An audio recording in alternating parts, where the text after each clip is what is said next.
They said she had everything: beauty, fame, a smile that could light up the darkest theater. Carole Landis wasn't just another starlet. She was Hollywood's promise, sculpted in gold and sold as perfection. But on a quiet July morning in 1948, that perfection cracked. Inside her Brentwood home, the golden girl of the silver screen was gone, leaving behind a silence that screamed louder than truth itself. Some said she wrote a final letter. Others claimed it vanished before anyone could read it.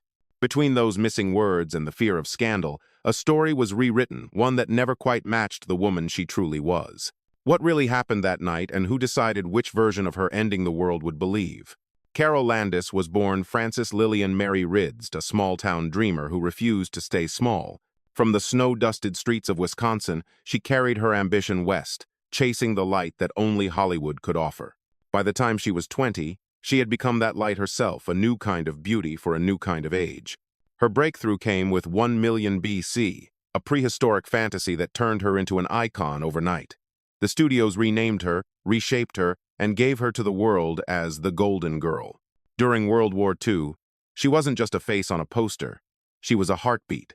Performing for soldiers across Europe and the Pacific, she brought laughter where there was none, hope dressed in satin, and courage behind red lips. But when the applause faded, the same industry that crowned her began to turn away.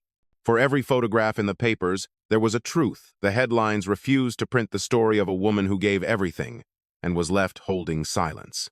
The glow that once defined her would soon reveal the shadows that never left her side. Before the cameras found her, Carole Landis was just a girl who refused to disappear into the ordinary. She worked as a waitress, sang in small bars, and lived off the certainty that one day her name would shine above the streets of Hollywood. With barely a few dollars and more courage than caution, she boarded a bus to Los Angeles, chasing not fame, but destiny. At first, the dream was cruel. Rejection came often, and roles were small. Yet her presence, that combination of vulnerability and power, couldn't stay unnoticed for long. When 1,000,000 BC hit theaters, the audience didn't just see an actress. They saw an image that defined an era. Suddenly, Carole was everywhere, her face on billboards, her name whispered by casting directors, her laughter echoing through studio corridors. But the thing that made her shine wasn't just beauty, it was how real she seemed. Unlike other stars, Carole didn't pretend to be untouchable. She was warmth in a world of artifice, and people loved her for it. The girl who once served tables was now serving dreams to millions, unaware that the same dream would one day turn on her. Hollywood adored her until it didn't. The same photographers who once begged for her smile began chasing her tears. The same studios that praised her charm started whispering that she was too emotional, too complicated, too real. Behind the shimmer of fame, Carole was losing the one thing that had once kept her safe control over her own story. She had loved too deeply, trusted too easily. Her marriages became headlines, her heartbreaks, public property. Each affair was magnified, each silence misunderstood. The industry that once lifted her high now demanded her pain as entertainment. And Carole, ever graceful, kept smiling through the cracks. Then came Rex Harrison, sophisticated, magnetic, married. To Carole, he wasn't just a man, he was the promise of something genuine in a world built on illusions. But love in Hollywood has rules, and she broke every one of them. Soon, rumors began to swirl, whispers of scandal, of secrets that could ruin careers. Fame had given her everything she thought she wanted. Now it began asking for payment in privacy, in peace, in pieces of her heart. By 1947, the glow around Carole Landis began to dim, not because she had lost her beauty, but because Hollywood had already found its next obsession. She still smiled for the cameras, but behind those smiles was exhaustion, the quiet fatigue of a woman who had been performing for too long. The roles stopped coming. The calls slowed. And yet, she refused to disappear. Rex Harrison became her constant, the man who made her believe she could be loved without pretending. But his world was built on secrecy. Behind every closed curtain, he promised her things he could never give. She waited, believing, until the waiting itself became a wound.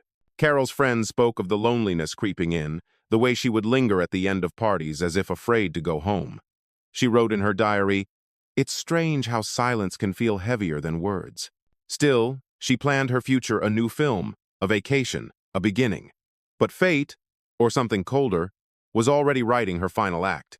And when the curtain fell, The script would be rewritten not by her, but by those who had the most to lose. It was the night of July 4th, 1948 fireworks blooming above Los Angeles, while behind the closed doors of Brentwood, another kind of silence began to take shape. Carole Landis had invited Rex Harrison for dinner. Neighbors saw lights flicker, heard faint laughter, and then nothing. By morning, the house remained still. When they finally entered, Carole was gone. A letter, the one she had supposedly written, had vanished for hours before reappearing, neatly placed where the police could find it. The studio released a statement within the day, polished and cautious. Harrison left town soon after, carrying secrets the press would never dare to print. But those who knew her best refused to believe the story they were given. Her mother said Carole had been packing for a trip, planning to start again. Her friends swore she was full of life, determined to rebuild. None of it matched the quiet ending they were told to accept. Hollywood moved on quickly. The headlines called it a tragedy. But in every retelling, something was missing the truth, edited out to protect a name that mattered more. Time has softened the scandal, but not the ache. Decades later, Carole Landis remains frozen in memory, young, luminous, and forever misunderstood. Her films, once light-hearted escapes, now play like fragments of prophecy. A woman laughing through pain, smiling against her own unraveling. Each frame feels like a whisper from the past. I was here, and I mattered. When they finally entered, Carole was gone. A letter, the one she had supposedly written, had vanished for hours before reappearing, neatly placed where the police could find it. The studio released a statement within the day, polished and cautious. Harrison left town soon after, carrying secrets the press would never dare to print. Her fans never forgot. Long after her name slipped from studio walls, small groups gathered, writing articles, holding screenings, preserving the truth that the industry once buried.